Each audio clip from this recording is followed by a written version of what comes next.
Hello everyone, welcome to the Sauri Academy.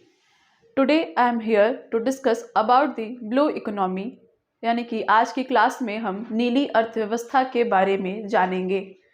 तो यहाँ पे हम देखेंगे कि नीली अर्थव्यवस्था क्या होती है, इसकी अवधारणा किसके द्वारा दी गई है।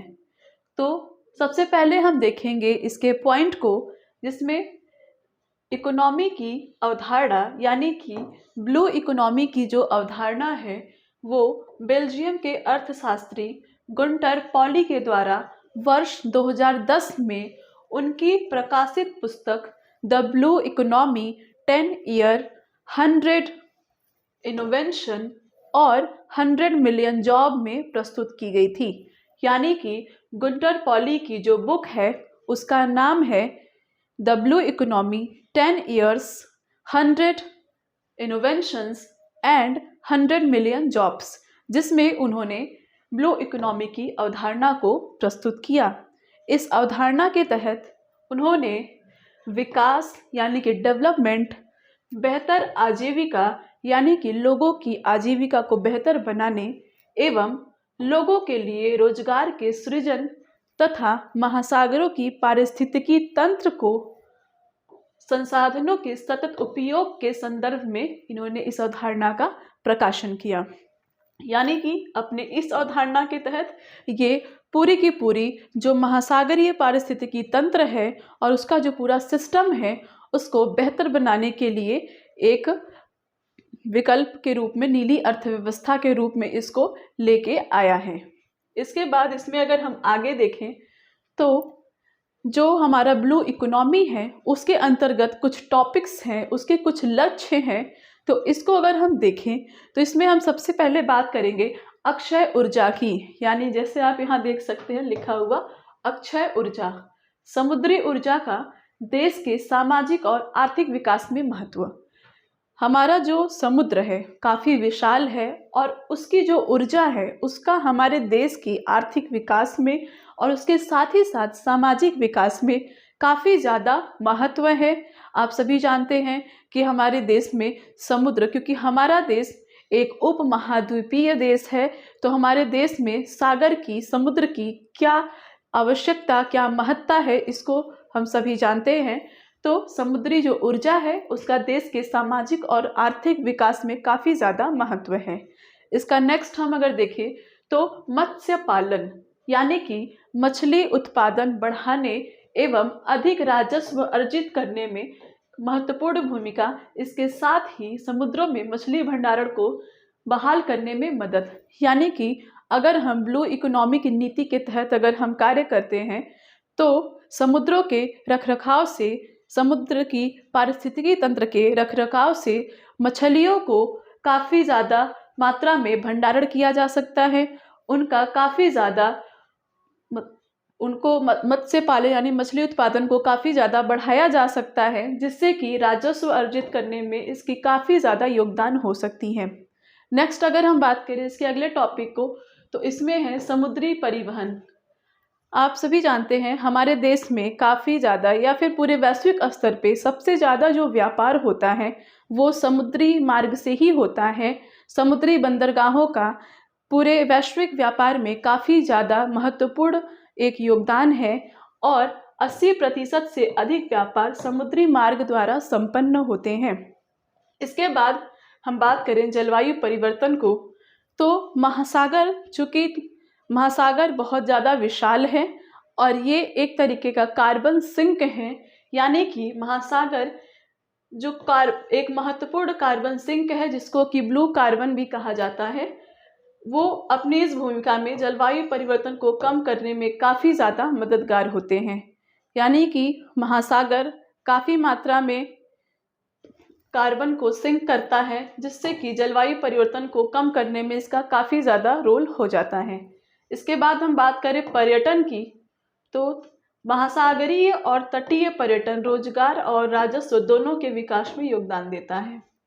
महासागरों के रखरखाव से वहाँ की तटीय यानी कि बीच वगैरह पे लोग घूमने जाते हैं, तो इससे उसके रखरखाव से तटीय पर्यटन और रोजगार राजस्व दोनों में विकास हो सकता है। इसके बाद अपशिष्ट प्रबंधन, महासागरों के पारिस्थितिकी तंत्र में सुधार के लिए भूमि पर बेहतर अपशिष्ट प्रबंधन किया जाना चाहिए। यानी कि अगर महासागर के पारिस्थितिकी तंत्र को बचा के रखना है तो उस जो अपशिष्ट होते हैं, जो वेस्ट होते हैं, उनको भूमि पर ही नष्ट कर दिया जाना चाहिए, उनका उचित प्रबंधन कर दिया जाना चाहिए, ताकि वो सागरों में ना मिल सके, जल में ना मिले, जिससे कि महासागर का जो पारिस्थितिकी तंत्र है वो खराब ना हो सके और ये सभी प्रक्रियाएं सुगमता से संपन्न हो सके। इसके आगे अगर हम देखें तो ब्लू इकोनॉमी के तहत इसमें जो हमारा सस्टेनेबल डेवलपमेंट गोल 14 है, यानी कि 14 नंबर का जो सतत विकास लक्ष्य है, वो विकास के लिए महासागरों, समुद्रों एवं समुद्री संसाधनों के संरक्षण और उपयोग पर केंद्रित करता है। यानी कि हमारे कुछ सतत विकास लक्ष्य हैं, उनमें से एक नंबर 14 जो लक्ष्य है हमारा SDG गोल, उसमें 14 नंबर का गोल महासागरों के ही पारिस्थितिकी को और समुद्री संसाधनों के संरक्षण और उपयोग पर ध्यान केंद्रित करता है।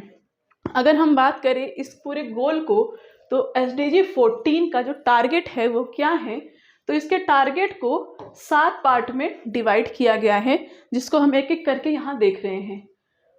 पॉइंट इसका 1 यानी कि 14 का पहला जो टारगेट है उसमें है कि बाई 2025 यानी कि 2025 तक prevent and significantly reduce marine pollution of all kinds. यानी कि इसका SDG 14 का जो पहला लक्ष्य है वो है कि 2025 तक समुद्र की जितनी भी पोल्यूशन है, यानी कि समुद्री पोल्यूशन को कम किया जा सके, ये इसका पहला लक्ष्य है।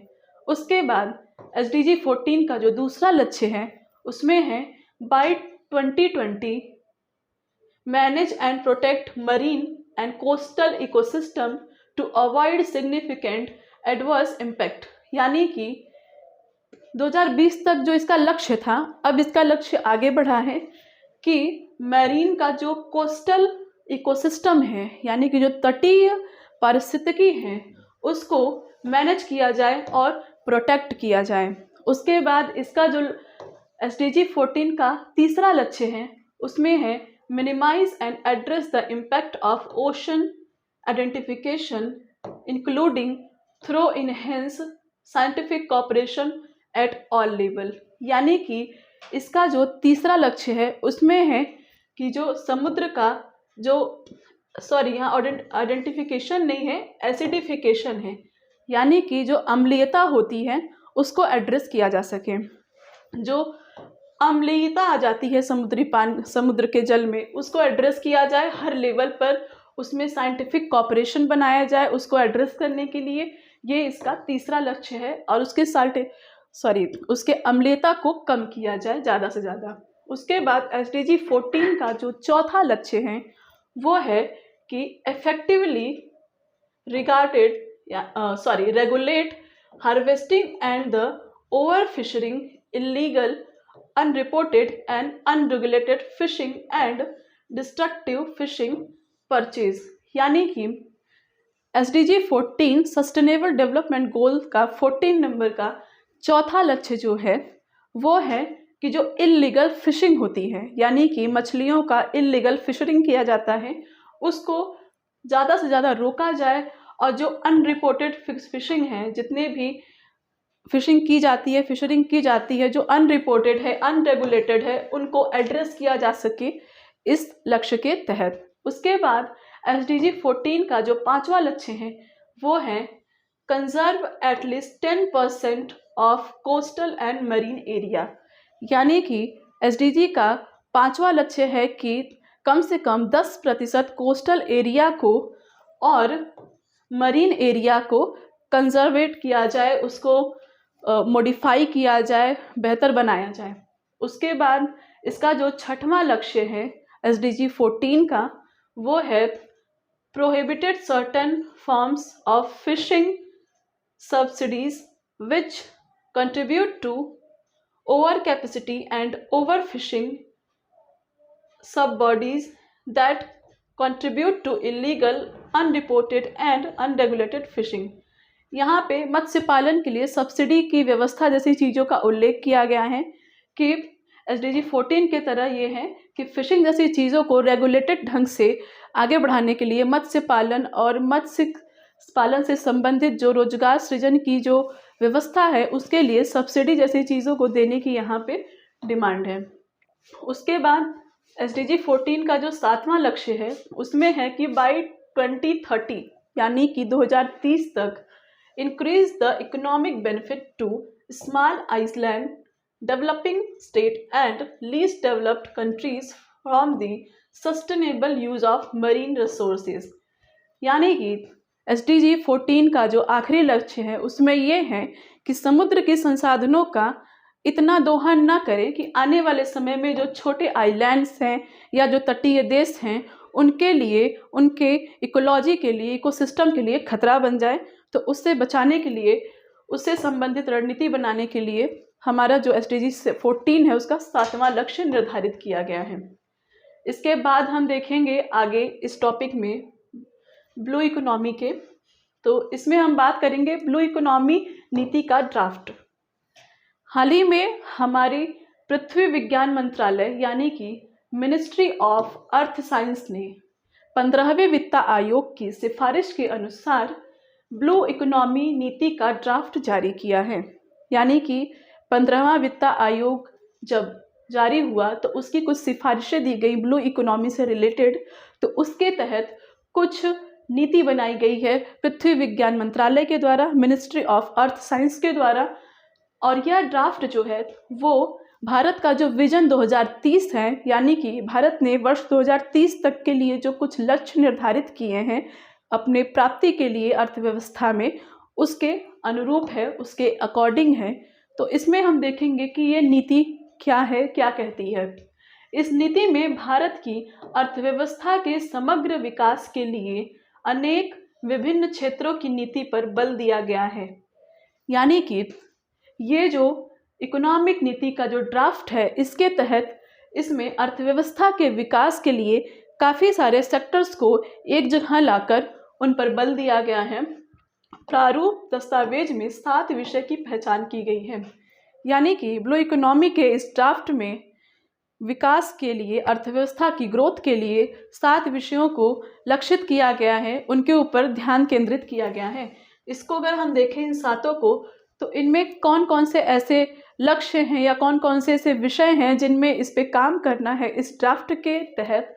इसमें सबसे पहला है ब्लू इकोनॉमी और ओशन गवर्नेंस के परिचालन के लिए राष्ट्रीय लेखा ढांचा। यानी कि नीली अर्थव्यवस्था और जो समुद्र का प्रशासन है, शासन है, उसके लिए एक उचित राष्ट्रीय लेखा तैयार किया जाए ताकि इसका सही ढंग से परिचालन हो सके, समुद्र की पारिस्थितिकी को सही ढंग से बेहतर बनाया जा सके और उसका सही यूटिलाइजेशन किया जा सके ताकि उससे से ज़्यादा बेनिफिट्स मिल सके लोगों को भी और सरकार को भी। दूसरा, तटीय समुद्री स्थानिक नियोजन और पर्यटन। दूसरा इसका जो लक्ष्य है वो है समुद्री तटीय यानी बीच एरिया जैसे इन चीज़ों पर पर्यटन को बढ़ावा देना और इनका स्थानिक नियोजन किया जाए, यानी कि उस तटीय एरिया को नियोजित किया जाए। इसके बाद नेक्स्ट है समुद्री मछली पालन और मछली प्रसंस्करण। तीसरा जो इसका विषय है कि समुद्रों में मछलियों को ज़्यादा से ज़्यादा संग्रहित किया जाए और उनको प्रसंस्कृत किया जाए। चौथा, मैन्युफैक्चरिंग, भारतीय उद्योग, व्यापार, टेक्नोलॉजी, सेवाएं और कौशल विकास। यानी कि भारतीय उद्योग के लिए मैन्युफैक्चरिंग टेक्नोलॉजी की सेवाएं और कौशल विकास को इन्हेंस किया जाए। नेक्स्ट जो इसका विषय है वो है 5वां नंबर पे ट्रांसशिपमेंट सहित लॉजिस्टिक इंफ्रास्ट्रक्चर और शिपिंग। नेक्स्ट 6 नंबर पे है तटीय तथा गहरी समुद्रीय खनन एवं अपतटीय ऊर्जा। यानी समुद्रों में जो खनन होते हैं तटों के पास या फिर गहरे समुद्री खनन जो होती हैं, चाहे वो किसी भी एनर्जी सोर्स को निकालने के लिए, तो उसके उचित प्रबंधन की यहाँ पे बात की गई है। इस विषय के अंदर उसको लाया गया है। नेक्स्ट जो हमारा लास्ट विषय है इसके अंतर्गत 7वां नंबर का, वो है सुरक्षा रणनीतिक आयाम और अंतर्राष्ट्रीय सहयोग। यानी कि हमारी अर्थव्यवस्था के अंतर्गत यानी देश के अंतर्गत जितने भी विषय हैं उनको 6 पार्ट में दिखाया गया है, लेकिन जो हमारा आखिरी विषय है वो है समुद्री सुरक्षा से संबंधित, चाहे वो रणनीतिक हो या फिर व्यापारिक हो, और उसमें अंतर्राष्ट्रीय सहयोग बनाने की यहाँ पे एक बात की गई है, ताकि जो समुद्री हमारे जितने भी हमारी नेवी है ये सब मिल के इसमें काम करे ब्लू इकोनॉमी के लिए। नेवी भी इसके लिए काफ़ी ज़्यादा काम कर रही है और इसी के तहत इसको बनाया गया है। नेक्स्ट अगर हम बात करें ब्लू इकोनॉमी के जो कुछ सेक्टर्स हैं इनकी अगर हम बात करें तो ब्लू इकोनॉमी के अंतर्गत कौन कौन से सेक्टर आते हैं, क्या क्या से इसके अंतर्गत टॉपिक आते हैं, अगर इस पर हम बात करें तो इसमें हम देखेंगे नॉन ट्रेडिशनल स्पीसीज कल्चर, दूसरा ऑयल गैस एंड माइनरीज यानी कि मिनरल्स यानी जो हम खनिज तेल और गैस ये सब निकालते हैं, ये सब भी समुद्र के ही एक कंपोनेंट्स हैं, समुद्र का ही एक विषय है, ब्लू इकोनॉमी सेक्टर के अंतर्गत ही आता है। उसके बाद मरीन फिशरीज एंड एक्वाकल्चर यानी कि समुद्री मछलियाँ और जो पानी के जलीय जंतु हैं, जितने भी जलीय जीव हैं उनके ऊपर उनका विषय भी इसी के अंतर्गत आता है। उसके बाद carbon sequestration, next marine biotechnology यानी कि समुद्र की चीज़ों के ऊपर जो टेक्नोलॉजी और जो इन्वेंशंस होते हैं, जितने भी रिसर्च होते हैं वो भी ब्लू इकोनॉमी सेक्टर के अंतर्गत ही आते हैं। नेक्स्ट आता है मरीन रीन्यूएबल एनर्जी यानी कि समुद्र की जो रीन्यूएबल एनर्जी है वो भी इकोनॉमिक सेक्टर में ही आता है ब्लू इकोनॉमी के। नेक्स्ट है marine spatial planning, next maritime surveillance, next maritime education and research, next marine trade shipping and transport, उसके बाद मरीन टूरिज़्म, और उसके बाद आता है हमारा सी साल प्रोडक्शन। इसको एक बार फिर से अगर हम देखें तो ब्लू इकोनॉमी सेक्टर में इसमें आता है carbon sequence, marine fisheries and aquaculture, non traditional species culture, marine biotechnology, marine renewable energy, oil gas and minerals, sea salt production, marine trade shipping and reports, marine education and research, marine spatial planning, marine maritime surveillance and marine tourism. तो ये रहे blue economy के sectors. इसके बाद हम देखेंगे इसमें ये जो नीति है ब्लू इकोनॉमी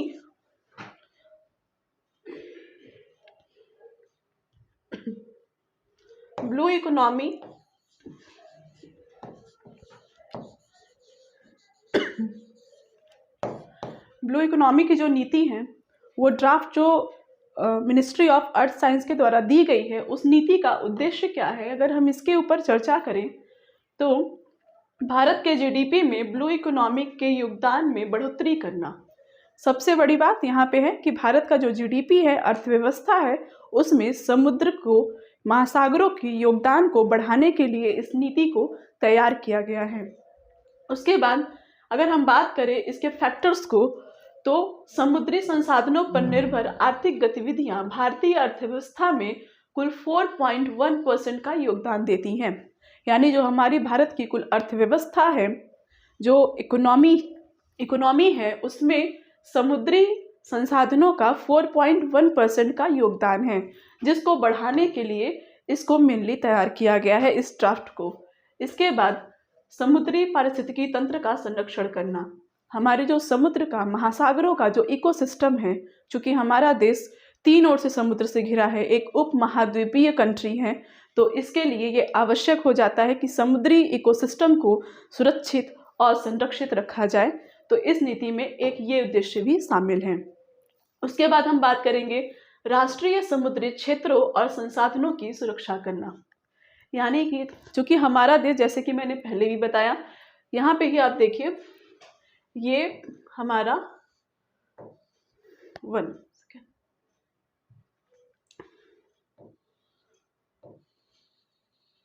ये हमारा कोस्टल एरिया है, यहाँ पे श्रीलंका है, ये हमारा कोस्टल एरिया है, हमारा उप महाद्वीपीय सेक्टर इंडिया के मैप में।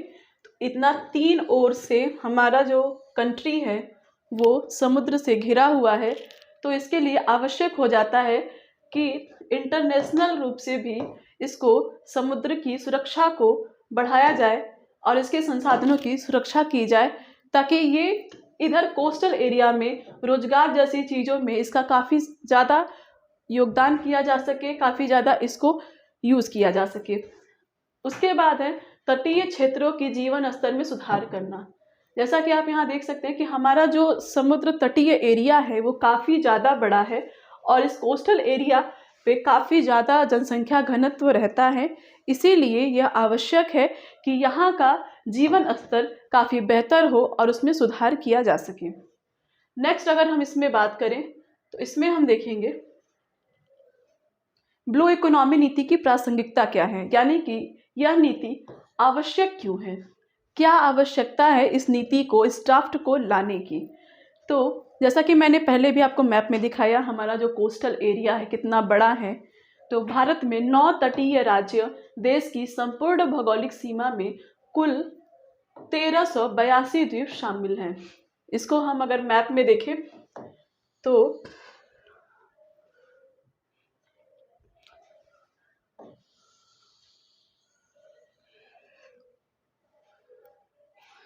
वन सेकेंड,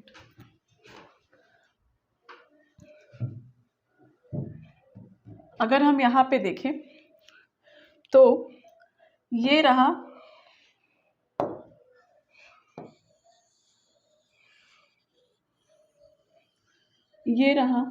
हमारा कोस्टल एरिया और लगभग 9 राज्य। यहाँ से अगर हम देखें तो वेस्ट बंगाल, उड़ीसा, आंध्र प्रदेश, उसके बाद आता है हमारा तमिलनाडु, इधर आता है केरला, फिर इधर हम देखेंगे कर्नाटक, फिर इधर है गोवा, इधर महाराष्ट्र और इधर गुजरात। इधर है गुजरात। वेस्ट बंगाल 1, उड़ीसा 2, आंध्र प्रदेश 3, तमिलनाडु 4, केरला 5, कर्नाटक 6 और उसके बाद गोवा 7, महाराष्ट्र 8 और गुजरात 9। तो यहाँ पे हमने देखा कि हमारी जो कोस्टल स्टेट हैं उनकी संख्या पूरी 9 है और ये 9 देश अपने आप में ही काफ़ी ज़्यादा महत्व रखते हैं हमारे देश की अर्थव्यवस्था में। तो एक तो 9 राज्य और दूसरा पूरे भौगोलिक सीमा में कुल 1382 द्वीप शामिल हैं। लगभग 7.5 हजार किलोमीटर लंबी समुद्री तटीय रेखा के साथ भारत की समुद्री अवस्थिति काफ़ी विशिष्ट है। यानी कि इन 9 राज्यों को अगर हम मिलाकर देखें और सारे द्वीप्स को अगर हम मिला के देखें तो लगभग 7.5 हजार किलोमीटर की हमारी तटीय रेखा है, समुद्री तटीय रेखा है। यहाँ आप लोगों के लिए एक क्वेश्चन है, आप लोग कमेंट करके बताइएगा कि सबसे लंबी तटरेखा भारत के किस राज्य की है, इसको आप कमेंट करिएगा। नेक्स्ट यहाँ पे अगर हम देखें, देश में कुल 12 प्रमुख बंदरगाह समेत 199 बंदरगाह हैं। यहाँ हम बात कर रहे हैं इस नीति की प्रासंगिकता की आवश्यकता क्यों है। एक तो इतना बड़ा तटीय रेखा, इतना बड़ा समुद्री तट, दूसरा 112 प्रमुख बंदरगाहों के समेत 199 बंदरगाह, जहां से प्रति वर्ष लगभग 1400 मिलियन टन कार्गो गुजरता है। यानी कि वैश्विक व्यापार का आप देख सकते हैं कि कितना योगदान है हमारे देश के बंदरगाहों की। नेक्स्ट अगर हम बात करें भारत के अनन्य आर्थिक क्षेत्र यानी कि SEZ special economic zone, SEZ अनन्य आर्थिक क्षेत्र स्पेशल इकोनॉमिक जोन, जो कि लगभग 2 मिलियन वर्ग किलोमीटर क्षेत्र में फैला है। यानी कि हमारा जो स्पेशल इकोनॉमिक जोन है वो लगभग 2 मिलियन वर्ग किलोमीटर क्षेत्र में फैला है। उसमें कच्चे तेल, प्राकृतिक गैस और संसाधनों के साथ साथ जीवित और निर्जीव संसाधनों का एक विशाल भंडारण मौजूद है। यानी कि हमारे स्पेशल इकोनॉमिक जोन में काफ़ी ज़्यादा संख्या में संसाधनों का भंडारण है, चाहे वो जीवित हो, निर्जीव हो या फिर गैस, प्राकृतिक गैस, कच्चे तेल, कुछ भी हो।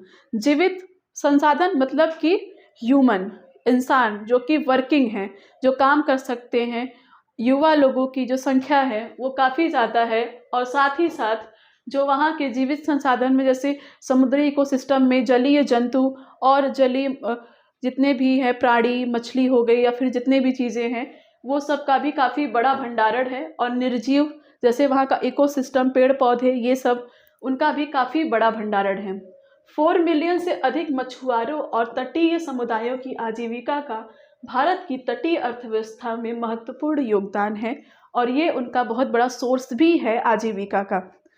तो इन सारे तथ्यों से आप अंदाज़ा लगा सकते हैं कि हमारे देश में समुद्रों का कितना बड़ा योगदान है और समुद्र की जो पारिस्थितिकी है उसकी अर्थव्यवस्था में जो योगदान है उसका महत्व कितना ज़्यादा है। और जो लोग इन तटीय एरिया में रहते हैं उनकी आजीविका के लिए समुद्र, महासागर कितने ज़्यादा ज़रूरी हैं। इसके आगे अगर हम बात करें तो देखेंगे हम इस क्षेत्र में, यानी कि जो ये नीति आई है, इसको लेकर के भारत ने क्या कदम उठाए हैं और इसके अलावा भी भारत ने समुद्र की पारिस्थितिकी को मजबूत बनाने में, बेहतर बनाने में क्या कदम उठाया है, क्या योगदान दिया है हमारी भारतीय सरकार ने। यहाँ अगर हम देखें तो सतत विकास के लिए ब्लू इकोनॉमी पर भारत नॉर्वे टास्क फोर्स का गठन वर्ष 2020 में संयुक्त रूप से किया गया है। यानी कि भारत ने ब्लू इकोनॉमी को मजबूती देने के लिए, समुद्री पारिस्थितिकी को मजबूती देने के लिए नॉर्वे के साथ मिलकर संयुक्त रूप से एक टास्क फोर्स का गठन किया है। उसके बाद केंद्र सरकार द्वारा प्रारंभ की गई सागरमाला परियोजना बंदरगाहों के आधुनिकीकरण से संबंधित है। चूँकि हमारे देश में काफ़ी सारे बंदरगाह हैं और 12 प्रमुख बंदरगाह हैं, जैसा कि मैंने पिछले स्लाइड में बताया, तो इसकी काफ़ी ज़्यादा योगदान है। और जो ये सागरमाला परियोजना हमारे देश की है वो स्पेशली बंदरगाहों के आधुनिकीकरण के लिए, मॉडर्नाइजेशन के लिए है। उसके बाद नेक्स्ट आता है ओ स्मार्ट योजना। ओ स्मार्ट योजना भी समुद्री पारिस्थितिकी के लिए एक बनाई गई एक प्लान है जिसके अंतर्गत, जिसका उद्देश्य है सतत विकास के लिए महासागरों और समुद्री संसाधनों का विनियमित उपयोग करना। यानी कि ओ स्मार्ट योजना का लक्ष्य है कि सस्टेनेबल डेवलपमेंट गोल को अचीव करने के लिए महासागरों के संसाधनों का किस प्रकार उचित विनियमन किया जा सके। इसके बाद हम बात करें इसके अगले स्टेप की, तो राष्ट्रीय मत्स्य नीति।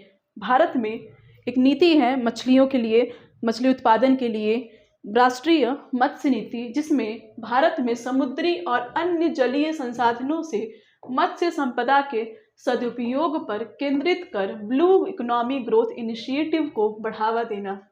मत्स्य नीति यानी कहीं भी अगर आए मत्स्य पालन, मत्स्य नीति, इसमें सिर्फ मछलियों का ही उल्लेख नहीं होता बल्कि जितने भी जलीय जंतु हैं, जितने भी हमारे इकोसिस्टम में हैं, उन सभी के संरक्षण और रखरखाव की बात की जाती है। तो राष्ट्रीय मत्स्य नीति के अंतर्गत सभी जलीय संसाधनों के और मत्स्य संपदा के सदुपयोग पर ध्यान केंद्रित कर ब्लू ग्रोथ इनिशिएटिव को बढ़ावा देने के लिए एक महत्वपूर्ण प्रयास किया गया है। इस प्रकार से ब्लू इकोनॉमी नीति के अतिरिक्त भारत सरकार ने कई ऐसे क्षेत्र हैं, कई ऐसी योजनाएं हैं जिनके तहत हमारी समुद्र की पारिस्थितिकी को मजबूत और बेहतर बनाने में अपना योगदान दिया है और उसके तहत कुछ कदम उठाए हैं। इसके आगे ये रहा इस टॉपिक से संबंधित प्रश्न। तो इस टॉपिक को अगर हम एक बार स्टार्टिंग से देखें कि हमने इसमें क्या क्या देखा, तो इसमें हम देखेंगे सबसे पहले स्टार्टिंग से इसमें देखते हैं, एक बार इसको ओवरव्यू इसका करते हैं।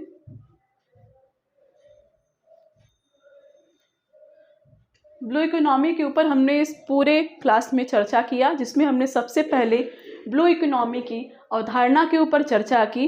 गुंटर पॉली ने वर्ष 2010 में इसका अवधारणा दिया, इसको हमने पूरा देखा।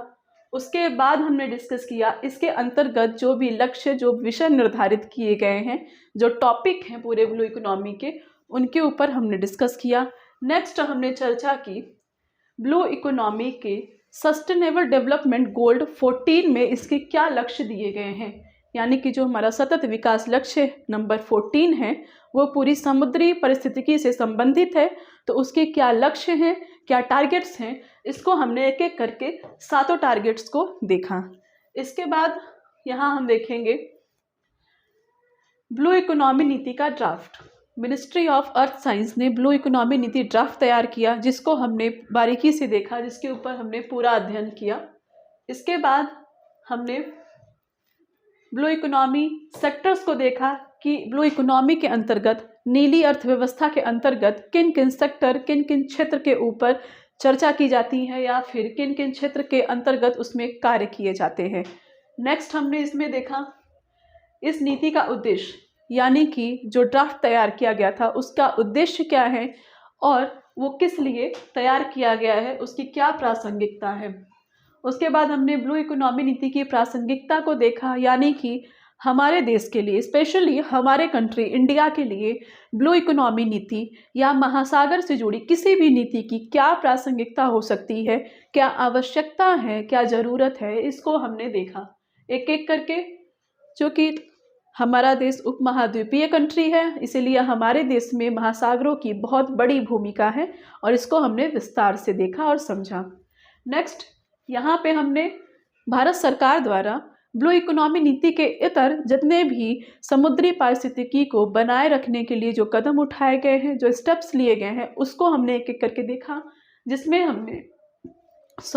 हमने सागरमाला परियोजना, ओ स्मार्ट योजना और राष्ट्रीय मत्स्य नीति का एग्जाम्पल लिया।